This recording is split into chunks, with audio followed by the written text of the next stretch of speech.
deepest, darkest catacombs of MMAcrypt.com, your respectable MMA internet forum and MMA news site, the MMA Crypt Roundtable Discussion Show. Sit back and listen up to what's being said at the Roundtable.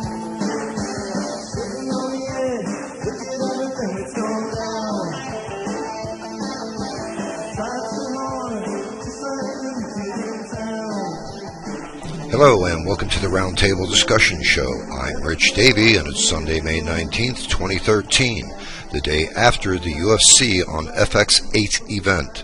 Joining us today on the show are yours truly, Hired Merc, and MMA fighter Chad Savage George. I'm sure many of you will be familiar with Chad George from his time fighting in the WEC MMA organization. Chad is a longtime MMA fighter who has fought for various worldwide MMA organizations. Chad started out his professional fight career in the Total Combat organization, and his record as a fighter goes back to 2005. Chad has 14 wins on his MMA record, 4 by way of KO or TKO, 7 by way of submission, and 3 by decision. Joining us now at the Roundtable, Chad Savage George. Hey, how you doing, guys? Good. Yeah, doing good. Thanks for joining us today. We appreciate it, man. My pleasure. Thanks for having me. Let's start out with any friends or family sponsors that you might want to mention. I'll keep it simple for today. Of course, thank all the fans that have been behind me through this long journey. Jay at FSC, Jason House over at Iridium Sports Agency, my whole team at Zevia and the PKD Training Center. Those are all my core sponsors and team that help me do what I do. Excellent. Okay, and again, really, I appreciate you taking the time out of your busy day to go ahead and do this interview with us. Much appreciated, my friend. No problem. Okay, let's go ahead and talk a little MMA right up front here. Did you happen to catch the UFC On FX 8 event last night? I was able to catch the highlights. I didn't get to see the whole event, but I did get to see the highlights of it. Yeah, that was a really exciting event, a great night of fights. What do you think about that, guys? I thought it was good from the bits I saw. There's some exciting things that happened. I wish I would have been able to catch the whole event, but the highlights that I saw were pretty exciting. Yeah, they'll probably replay it on the Fuel TV show, though. Right. I actually enjoyed the event. I only had a problem with a couple of the fights there. I know that there was a controversial decision or scoring by the judges in one fight, but that's something I wanted to ask you about. As far as judges and refs' interpretations of the rules and scoring, do you have any opinions on either of those things? Yeah, with me, my personal opinion is a lot of the refs and a lot of the judges haven't been involved in the sport themselves outside of just judging. So, it's hard for them to really kind of, I think, have the best education for being inside the cage as a ref if you haven't had the experience of the positions yourself. A lot of them, they take a course or they've been involved in it and they learn from other people. And I think there's a lot of mistakes that are made from the judges, and in my opinion, it really hurts us as fighters when the judges make those calls. Yeah, I agree, and it seems like we're seeing that quite frequently lately too. Yeah, I think I don't know. I don't know what the answer is. I definitely think there should be, like in football, you're able to protest a play. There's definitely penalties for a protest, but I think that has to be able to happen in MMA also. There's got to be some kind of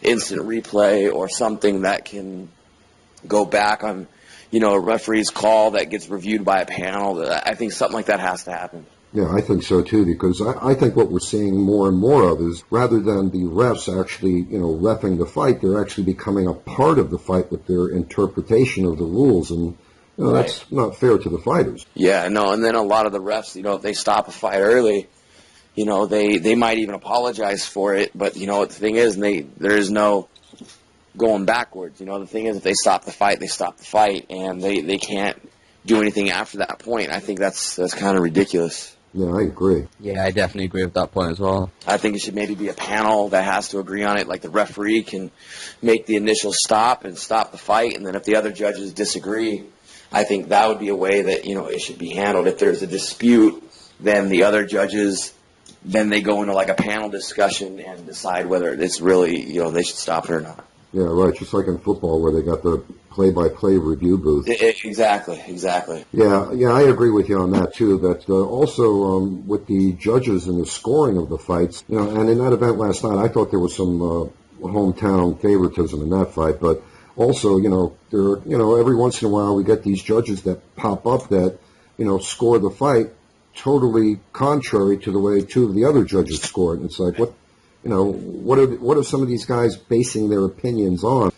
One of the big offenders in that is Cecil Peoples. He always seems to be, the odd man out in scoring and judging fights. Right. I hate to bring it up, but it's like, Cecil stopped the fight of mine a number of years ago that was just completely ridiculous. And, it got the whole crowd behind me and booing, and he was really upset because there wasn't any real reason for him stopping the fight aside from him making a poor decision. Yeah. And it cost me a fight. Exactly, and we see that quite often with him. I don't see him in the cage too often reffing anymore, but he's pretty much been relegated to mostly judging now, which he's just as bad at that. Yeah, but we still see him all the time here in the local circuits. I think like the big shows have stopped using him, and now he sticks to judging and a referee on the smaller circuits now. Yeah, that's what I thought, because we haven't seen much of him lately, because he's been in so many controversial, calls, not only, in the cage, but outside as well. Yeah. Okay, and I know you didn't get to see the fight, but you did see the highlight. That spinning heel kick that Belfort landed on Rockhold, man, that was a thing of beauty, wasn't it? I wouldn't say of beauty, but I think it was definitely well placed. I'm not a huge fan of like all that spinny stuff, to be honest. I'm more of a straight, let's kind of like stick to the basics and stuff. But it definitely worked. Rockhold did it earlier in the fight, and Vitor responded with the same thing, except his landed on the chin. So it was definitely well placed, and he followed up exactly the way he was supposed to, and he did a great job. It showed what it did show is that Vitor is much more dynamic than what people thought. He was just a boxer with jiu-jitsu. Yeah, exactly. So, he's still evolving. Yeah, exactly. Which is kind of odd for a fellow of his age. Yeah. Yeah, and also that was very similar to the spinning heel kick that Uriah Hall landed on Adam Seller. Very, very similar, and not too long ago did we see that. Right. Yeah, that one that Hall landed was absolutely frightening. Right, and that's why I said it's hard to call it, an amazing kick, because to do a spinning kick after that Uriah Hall kick is kind of second to none. Yeah, I can see your point in that, because that was a textbook spinning heel kick that Uriah Hall landed. That was not only did it land right on the button, it had the most devastating consequence you could imagine. Oh yeah, absolutely. That was like a how-to manual 101. Exactly. Yeah, it was definitely brutal. Okay, and when we speak of Vitor Belfort, as soon as the fight ended last night, lots of MMA sites came out with TRT and PED articles once again. What's your stance on TRT and PEDs in MMA? It sucks. It's like I've got mixed feelings on it, because the problem is that, you get guys like Vitor who are using TRT, and it's becoming all this controversial. And the only problem is that he's just one of the only guys that's admitting it and come out about it, There's so many PEDs and guys using stuff that aren't coming up on tests, So it's a tough call, because do you stick to just being, all natural and be a little bit slower, be a little bit less as strong, or do you even the playing field? So it's a tough call on which route is the best way to go. But if you look at any professional sport, it's the same problem across the board. Yeah, exactly. The theory behind TRT is that the reason that fighters needed it is either A, because they were PED abusers early on in their career, and they need the TRT, to boost their testosterone levels back up, or that they're aging fighters that actually need the medical supervision of a doctor to help them, maintain the levels of testosterone. But they also say, that if you've been active, extremely active, your whole life, your testosterone levels are going to be low. If you've had trauma to the head, your testosterone levels are going to be low. If you have problems sleeping, your testosterone levels are going to be probably low. So all of those factors are things that people can use as an excuse to get on. Yeah, exactly. I read an article exactly on what you're saying right now. I think it came out just like a week ago or so where they mentioned those same points that you mentioned. Yeah, so I mean, if you're married, you have kids or something like that, you're not getting your sleep, your testosterone levels go low, and all of a sudden you go on TRT, and now you're up at the heightened playing field. And now here's the thing: people say, "Oh, well, it just evens you out that way, so you're on an even playing field." No, that's not true, because you're keeping your testosterone levels at a certain level all the way through. People that aren't on it the day of the fight, they're nervous. The day, the night before the fight, you're nervous, so your levels are going to drop anyways because of the nerves and the factors that come into before a fight happening. So any way you look at it, when you're on a monitored level of testosterone, you're keeping those levels even no matter what the situation. So you're always going to have an advantage in that regards against somebody who doesn't, because they have the nerves, they have all those factors that come into play that are going to lower your testosterone levels naturally. Exactly, and those levels are pretty much artificially enhanced. Exactly. Yeah, I was a supporter of TRT, for a good while, but the thing that has kind of swayed me now is that we're actually seeing now that fighters are actually abusing rather than using the TRT. So that's my contention with the use of TRT today. And I think the only way around that is to either, have the commissions, universally agree that TRT needs to be banned so everyone is on the same playing field. And, like you're saying, there's so many factors involved on affecting the testosterone levels, but, without the PED abuse in the beginning or the TRT usage in the end, everybody will actually be on the same level playing field because, as you said, there's so many of those factors that can influence the level. Right, and then, but then if you want to take it even a step further, you do that, you regulate the TRT, make it legal, illegal, whatever it matters, doesn't matter. You get on the higher levels, now you got all these people involved that have, so many friends inside the medical fields that can make all kinds of steroids and all these things that are untraceable. So, it really doesn't matter. People are going to cheat no matter what you do with it. Yeah, so you're pretty much like most MMA fighters. They consider that cheating, the PEDs and the TRT. Oh, absolutely. Anytime you're enhancing something for competition, it's cheating. Any way you powder coat it, it's cheating. Exactly. Yeah, I know. We run into that a lot. How do you sugarcoat something like that when clearly it's giving somebody an edge? Right, exactly. Okay, and I know that, again, you didn't see the fights last night, but I'm sure you saw the impressive submission of the night, the arm triangle choke by Sousa over Chris Camozzi. And, right. Man, that put him to sleep almost instantaneously. That was quite impressive, huh? Yeah, it was a good arm triangle. That's actually one of my personal favorite submissions to do. I'd like to say I'm pretty comfortable with it and pretty confident with it. And it's just one of those things, he went to sleep pretty quick because he caught him when he was breathing in. And, when you lock that thing in properly, it's good night any way you look at it. Yeah, but that was almost like instantaneous. I was so shocked. As soon as he put the arm triangle in there, his left arm went limp right away. Yeah, well, because like I said, once you catch it in, if you do it on a breath breathing in, as soon as that oxygen supply is taken away from the brain, that's what's going to happen. Yeah, exactly. You could say that was another one of those textbook instances of how to. Well, yeah, absolutely. If you want to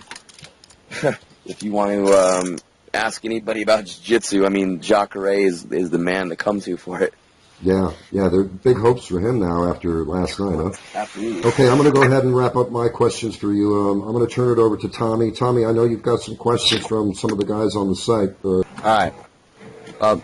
What are the best and worst things about being a professional MMA fighter? The best and worst. The best I'd say is you get to travel around the world and meet people, and try to better your life and help influence others into bettering theirs. That I think that's probably the greatest part about it. You get to contribute to making people's lives better. The downfalls is it's a very selfish sport. You unfortunately have to focus on you when you're focusing on the fights, and that sometimes means causing relationship issues. You lose friends, and and also the financial side of it is tough. But I think the big part is that because you do have to be selfish, the relationships that you do lose, I think that's the hardest part about it. Yeah, absolutely. I can imagine it quite tough. So far in your career, what have been your high points? The highest points. I mean, fighting in the WEC was amazing. Getting my first fight in there and winning in Vegas against a very tough opponent. That was the high. That was one of my highs. But to be honest, the documentary that recently came out, Occupation Fighter, definitely introduced me to so many amazing people that I would have never been able to meet. So I mean, there's been a lot of amazing highs. So it's really hard to just pinpoint it to one. Yeah, you got a lot of acclaim for that documentary. I was reading a little bit about that. Yeah, it's been kind of crazy. We never expected it to turn into what it has, and it's turned into this kind of domino effect of just almost like an epidemic of people just being inspired. So it's pretty amazing. Yeah, that's gotta be great to be a part of something like that, huh? Yeah, it's great. Not too many people can say, hey, this project we did actually has been able to positively impact millions of people. Mm-hmm. Yeah, I'm definitely excited to watch that. Speaking of WEC, what was it like working with them? Oh, it was great. The guys really are on top of everything. It shows that why Zuffa and the UFC is second to none with the way the shows are prepared. Everything is laid out. Everything is on time. Everything is just the way it should be and the way you would expect a professional sport to be. It's just great. It's great to know that that's the way, things should be taken care of. And, it's something to look forward to for all these other guys that are up and coming in the sport and want to feel like, they're a professional athlete. And what would you say would be your most toughest and memorable fight to date? The toughest fight I've had to date, I've had some really tough fights my career, but the toughest fight to date I think was against a guy named Alvin Kadek from San Jose. It was just before I fought in the WEC. He was a last minute replacement for a big fight that I was supposed to have, and I knew nothing about him. And by the end of the fight, we were both just complete bloody messes, and I won by split decision. And it was just from opening bell to last bell, just a non-stop war. It's always good when fighters have wars like that. It gets fans on their side pretty quickly. Yeah, it's great, but for the mindset of knowing that you are capable of dealing with that is, I think, the biggest part about it. Because the hardest thing about fighting is the unknown, not knowing if you can deal with, adversity of somebody coming at you, dealing with yourself fighting out of a submission. So going through a fight like that is great because it really kind of answers all those questions in one. Yeah. Who do you think you'd match up well with in the UFC bantamweight division? It's funny. I actually get asked this question a lot, and to be honest, I think I match up well with anybody. I mean, you put me in there with Dominic Cruz, Hayden Barral, I believe that I'm right there with those guys, and I can beat any one of those guys on any day. For me, I've been injured most of my career, and I recently just had back surgery in February, and we're hoping that I'm going to have 120 to 140% recovery to where, I'm going to have more strength and more speed than I've had my entire career. So that being said, me coming out of the surgery and being able to come back stronger with the knowledge of what I've been able to do while being injured, I don't feel that there's anybody on this planet that will be able to walk through me, let alone, believe that they can beat me. So, about the Bellator and Eddie Alvarez controversy. Right. So, would you ever consider fighting for Bellator? Like, now that you know this? You know what? Here's the thing. Eddie's been one of those guys that everybody's been wanting to know what he's going to do for a long time. So, the thing is, he ran through everybody in Bellator, and the only guys for him to fight are really in the UFC. Let's just be honest. So I think he's a kind of a separate exception. But as far as Bellator, they're starting to make some good things happen. But my goal and my dream is to become, world champion. And the only way I can do that is by being in the UFC. So if they offered you like a tournament spot, you would not take it? Say that again? If they offered you a spot in one of their tournaments, would you take that? Management, I would let them make that decision. My job is to go out there and prove that I'm the best in the world. So if that means I have to go in the tournament, win the tournament, and then, go into UFC, if that's what my management, my team wants me to do, then I'll do it. Right now is about just kind of getting my name back up there with the top guys in the world. So whatever I have to do to make that happen, I'm gonna make it. I'm gonna make do. So what is the best MMA fight you've seen? Man, that's a tough question.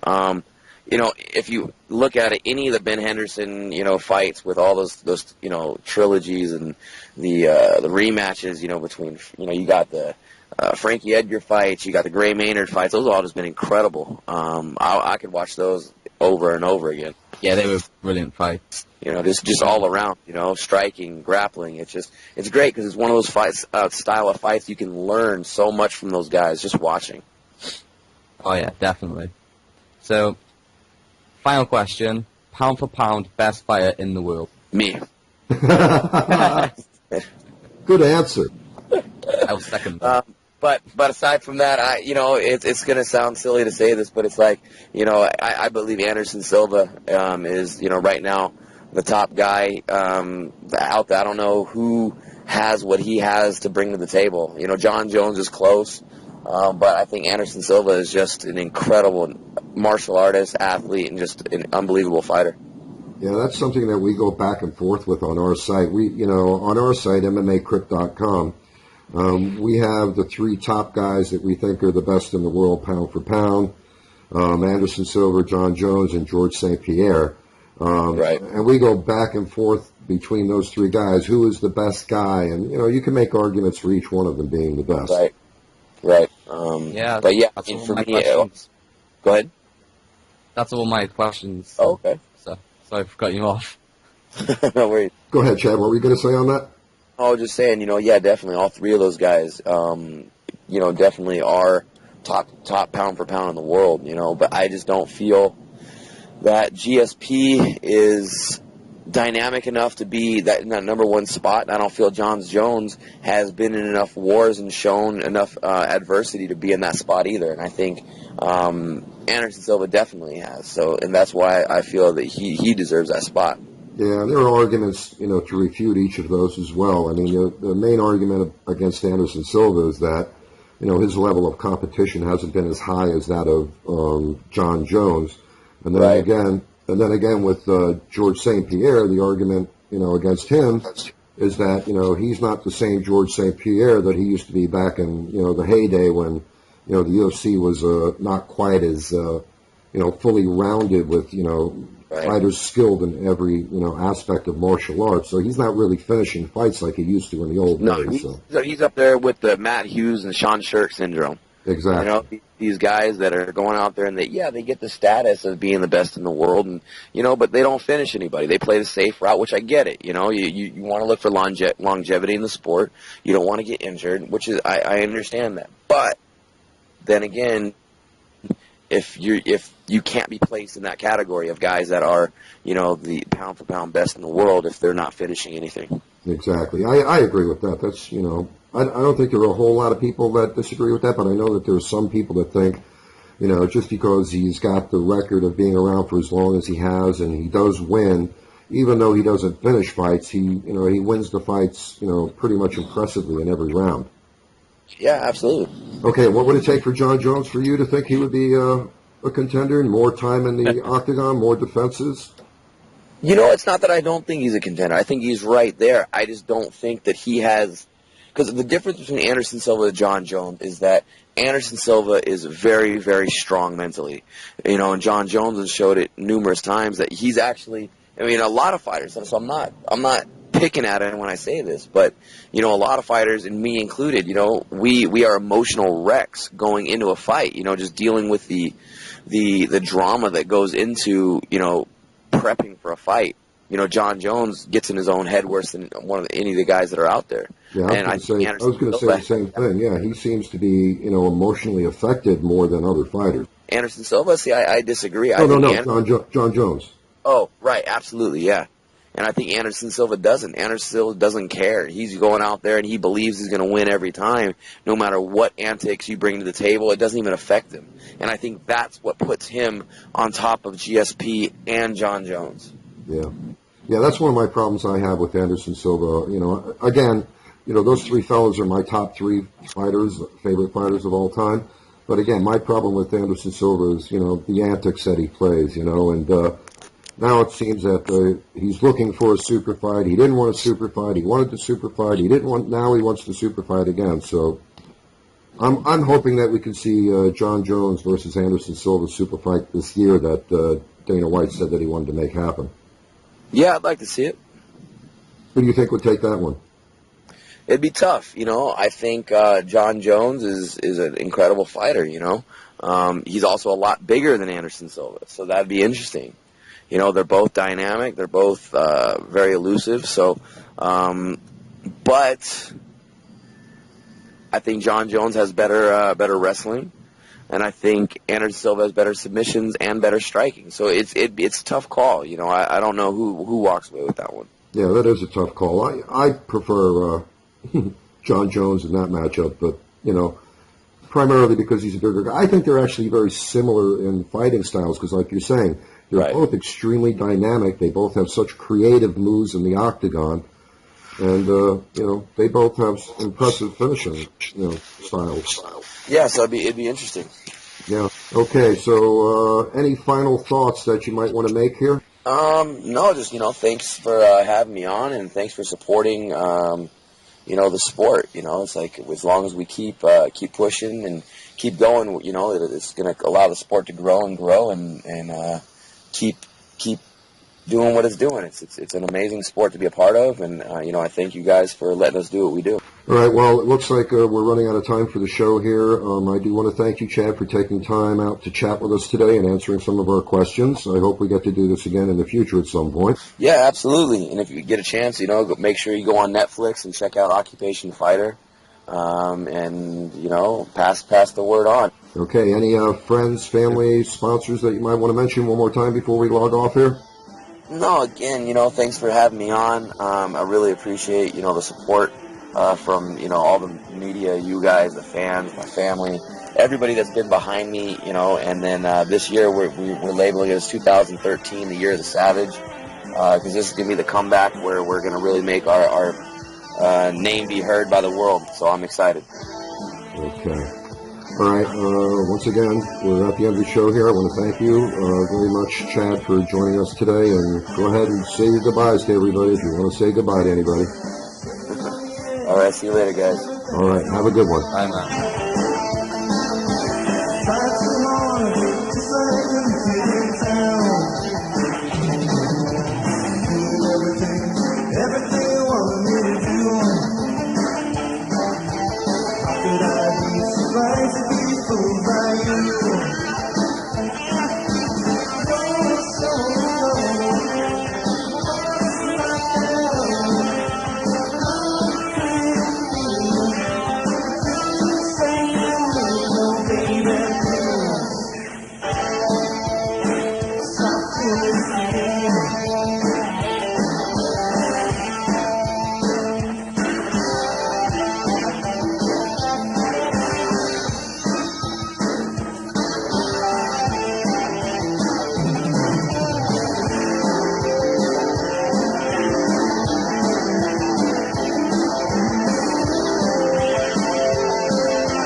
feel like a fool. You're so close, like a mellow soul. Young and free, running free for me, oh baby, please. This is too much for me.